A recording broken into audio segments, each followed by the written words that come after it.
Hi, everybody. I'm Peter Travers. Welcome to Popcorn, where we tell you what's happening at the movies. And my guest today, Ethan Hawke, is all over the place in movies.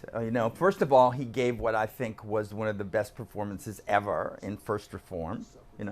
Then you could see him in Juliet Naked, dealing with the nature of success and celebrity. And now he has directed a movie called Blaze about a great country singer called Blaze Foley. So when, Ethan, do you just say, you know what? I'm just going to lay back and do nothing. Do you have those moments? Well, what invariably happens to me when I have those moments where I say, let's lay back and do nothing, something weird will happen to me. Like, well, I'll start obsessively listening to Blaze Foley's music, right? And then if you start obsessively listening to those outhouse recordings, there's these recordings that he made. He took like the last money he had and he made these recordings right before he was shot and killed. And you listen to these unbelievable songs and you are listening to the fact that nobody in the bar is listening. And I love that part of the movie that they're not there saying, "Where's Towns?" I know. Where's, I know. Turn up the game. Do something else. I know. And so what I mean by that is I do have periods of doing nothing and I look forward to them because sometimes that's no sooner do I do that than I start refilling the tank. I tend to be a little restless. I have been since I was young, and I like to do things, I guess. I don't know how to answer the question. I don't know how to be any No, way it's okay. else. You like to do things, but Yeah. you're a husband, a father. Yeah. You've got 4 kids. I do. You have all of these things. I remember the first time I talked to you, you were like, what? The first 20? time we talked, yeah, about 20. Something. Yeah. And you've been through all of these things that one goes through in life to live a life, and then you have the creative life, You were introduced to me from Lois Smith, Lois Smith, right? yes. Who, Bless her heart. That was, bless her heart, she was my first publicist, and I really had her assistant, but I so admired Robert Redford that the idea that she had worked with Redford, and that, because I thought, now see, that's like talk about somebody who was restless, and somebody who did a lot. I keep thinking about him more and more because when you talk about my mother used to always say, do the good you have the power to do.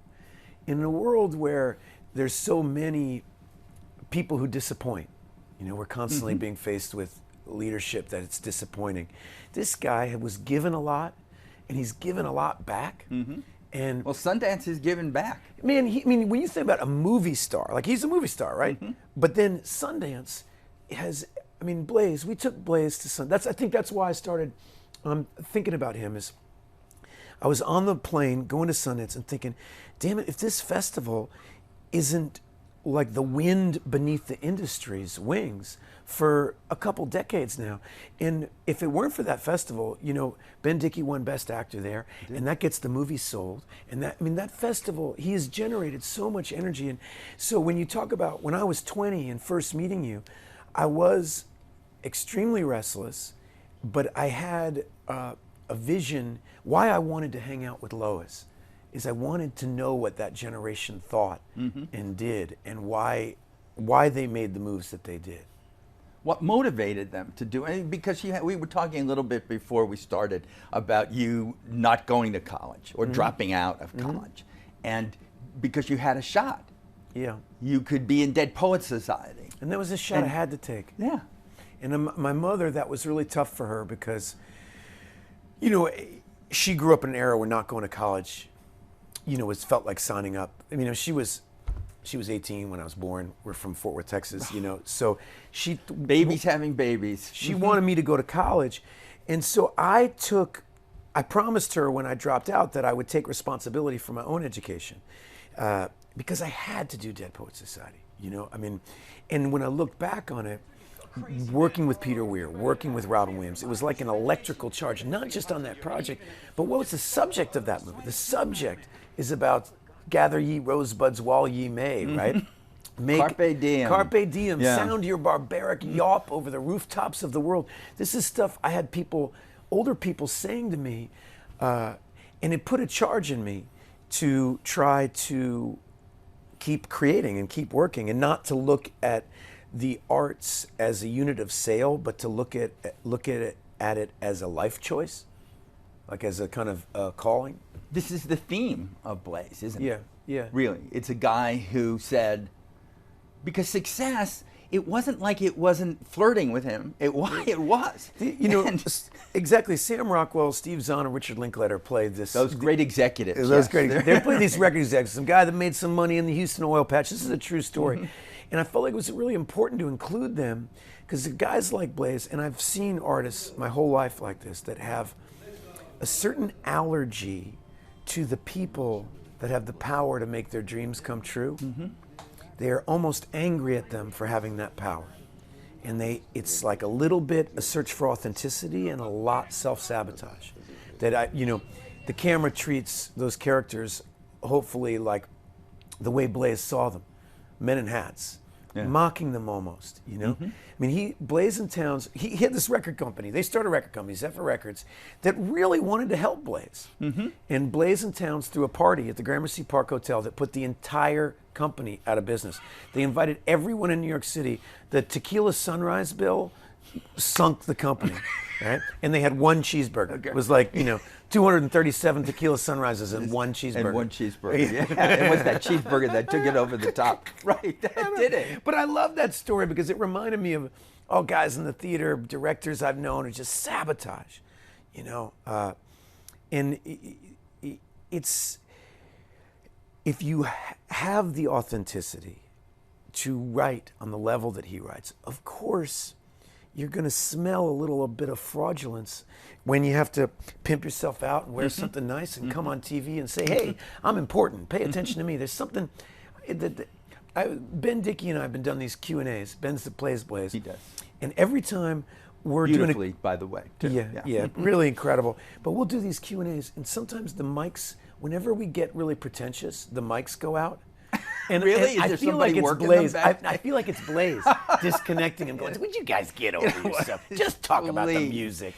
Yeah, just do that. Yeah, exactly. But self-sabotage is in all the arts, When we see him, there's a line he has about thinking that he knows he has a talent, but sometimes he's using it. Sometimes he's sabotaging it, so that he's not living up to his own idea of what he could do. What he could be. And that's a thing I've always seen in Phil Hoffman, that he always thought, well, I'm just not up to this. Or there's basically, whether it's alcohol or drugs. Yeah, and strangely, success, you'd think it'd make it better, but sometimes it makes it worse and harder, as it creates a sense of fraudulence, Because fundamentally, I believe this, we all know that we're all created equal. Some core of us knows it's a lie when I start acting like big for my britches or something, or she does or he does. And when people start treating you like somehow like you might be, like we're not equal, it fans the flames of your own ego. And if you're smart, then you get mad at yourself for that. And you start kind of punching holes in yourself. And failure can do the same thing. You know what's that Dylan line? No success like failure, and failure is no success at all. So the truth, you just got to keep working. And that's where, when we first started talking, that's why I just keep working. You also worked with River Phoenix in the beginning, another sense of that. I was talking about him when we were just talking. Yeah, and you see that happening to somebody is talented, but past the talent, there's the humanity of those people. It's a person there. It's a person, and you're losing a brother, that. a son, Yeah. I mean, I did this Q&A for Blaze last night with the woman, Sybil Rosen. She wrote the memoir that, and somebody said, is there anything you regret? They were really, I think, talking about this. Pivotal moment in the movie when she walks out of a concert because he's too drunk, and I think the person was asking, did she regret that? And she said, listen, I regret that he's not here. And I don't know why he's not here, but what I wish is he was playing the premiere party. That's what I wish. Yeah.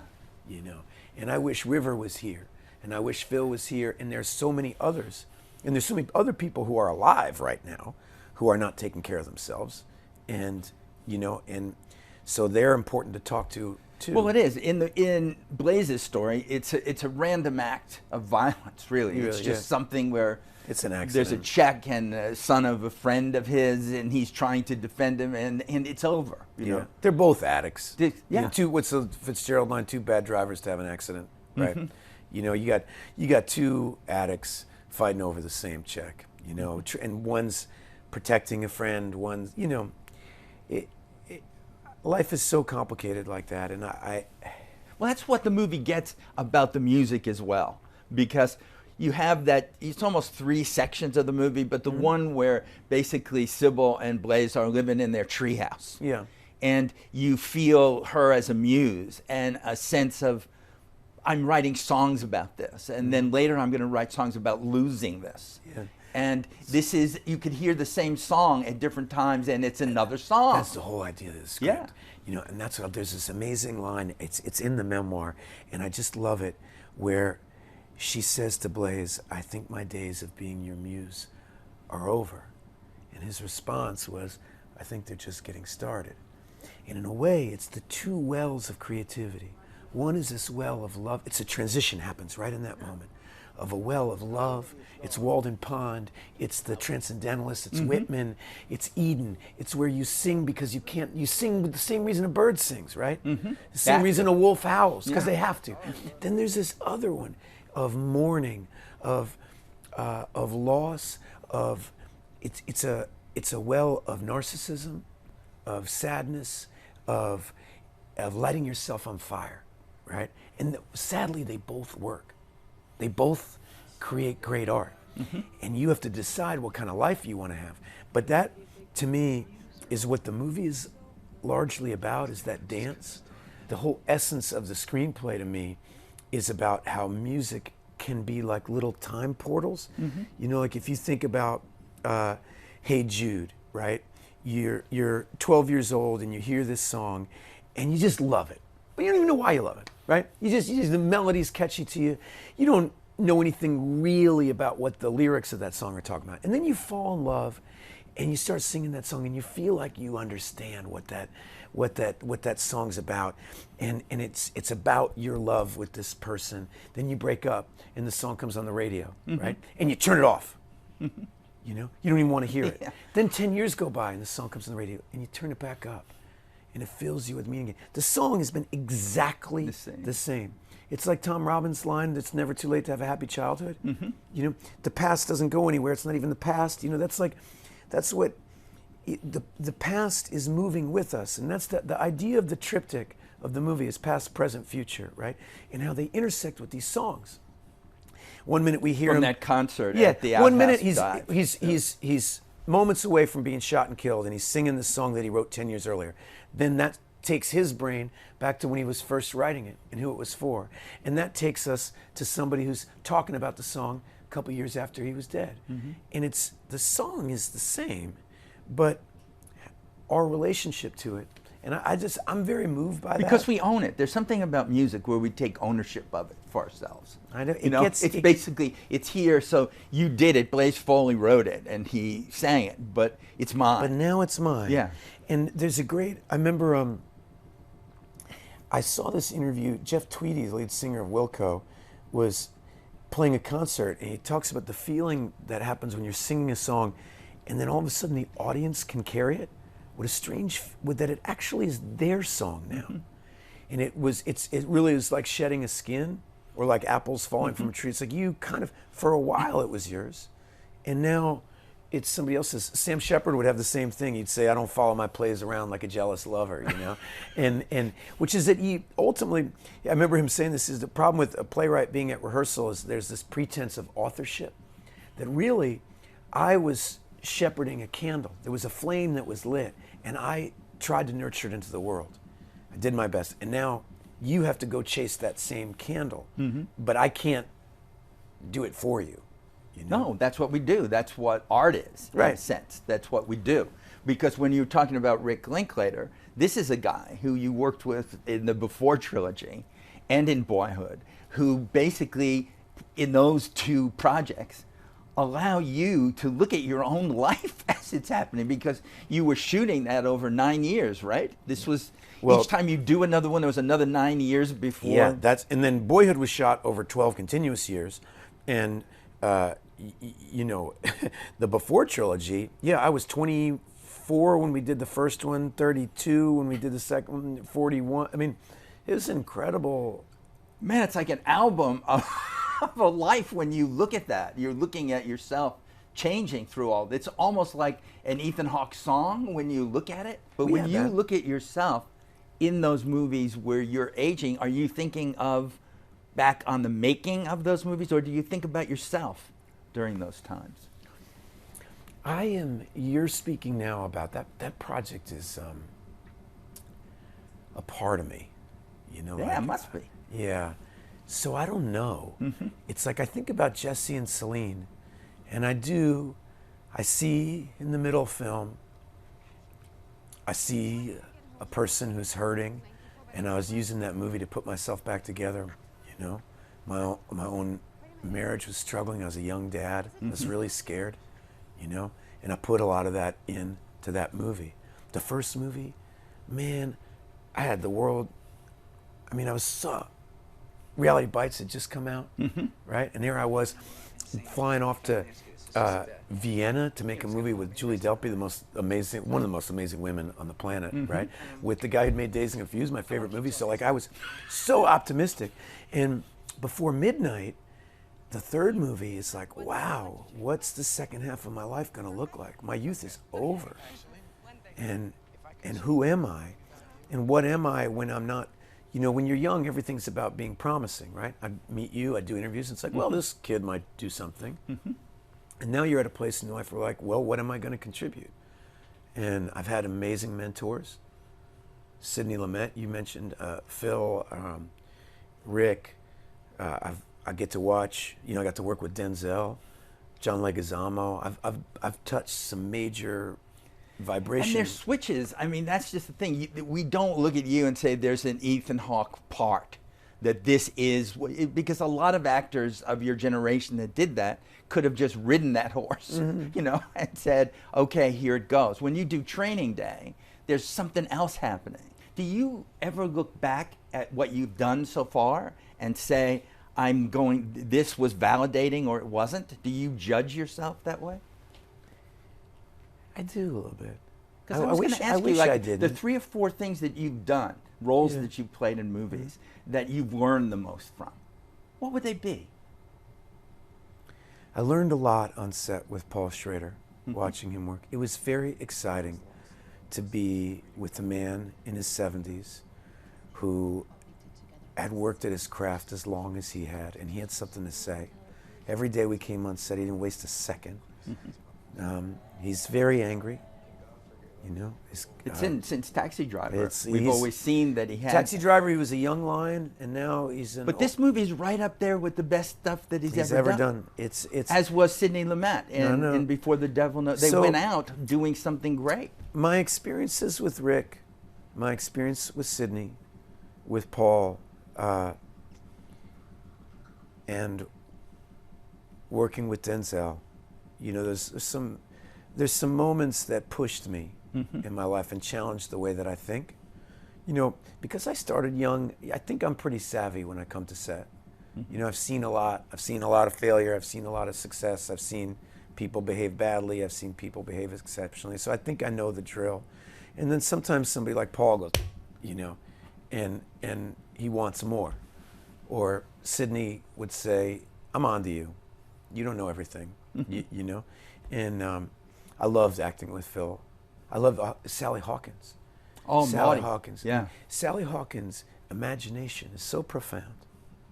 I mean, it invites you in. I remember reading something about watching Olivier act on stage, that when he exited stage, you felt sure he really walked into the garden. He didn't exit stage left. He walked into the garden. He could see the garden, and he saw the garden so clearly that you saw it. You know, that you were part of the same dream. And Sally has that power, right? She creates a dream and invites you into this dream. And then your acting goes places you didn't know it could go. So I've had experiences with people that have pressed me. And I look back on those. In many ways, it's what you've done in Blaze as a director. You know, you're not in it, but there's you in it in terms of what it turns you on, what makes you seem interested in something, because you've directed this as if it were a Blaze Foley song. Yeah. You know, it can be random at times because that's how we see things. It's not linear to do that. And the music is so key to it. You know? It's everything. And now, if people want to get the soundtrack or something, you now have your own record label, which is called what? Sex Hawke Black, baby. Sex Hawke Black. So Charlie Sexton, who's so great, Yeah. as Townes Van Zandt in the movie. Yeah. And Lewis Black, who started South by Southwest Film Festival and Austin Chronicle. He's the one who covered Blaze and Townes' shows. And so all your Texas Mafia. Yeah. Guys, you know, that's So- it. You're the Austin, Texas guy. So is Rick. So are the So people. if we that make our can't- money back on Blaze, we'll devote it to helping make records for other musicians like Blaze. This People is are great. having trouble This is finding just voice. great. All right. Well, you know this show ends always in song. Okay. So are you going to do a little Blaze for me? Last Sure. time you were here, you did. What did I do? Well, you, I did, you were Born to Born Be- I did, yeah, My Funny maybe it was Valentine or Let's Get something. Lost then, but now Well- we're in Blaze world. One of my favorite lines to a country song ever, and this is the simplicity of Blaze Foley, built on Mississippi John Hurt, built on Lightning Hopkins, but he says it so beautifully. It's in If I Could Only Fly. I feel so good. I feel so bad. I wonder what I ought to do. And I heard that line, and anybody who's been with people who are bipolar, anybody who suffered from depression, knows it's so bad. If I could only fly, if we could only fly, you know, it's so beautiful. And this utter simplicity of that, I feel so good, I feel so bad. I wonder what I ought to do. You know, I just, when I heard that, I was like, who is this guy? I want to know more about this guy. I want to know more about wanna this know. guy. Yeah. Well, thank you for telling us, because it's a gift to see something like this. It Thank really you, is. Peter. Thank you, Ethan. Thanks for having me on the show.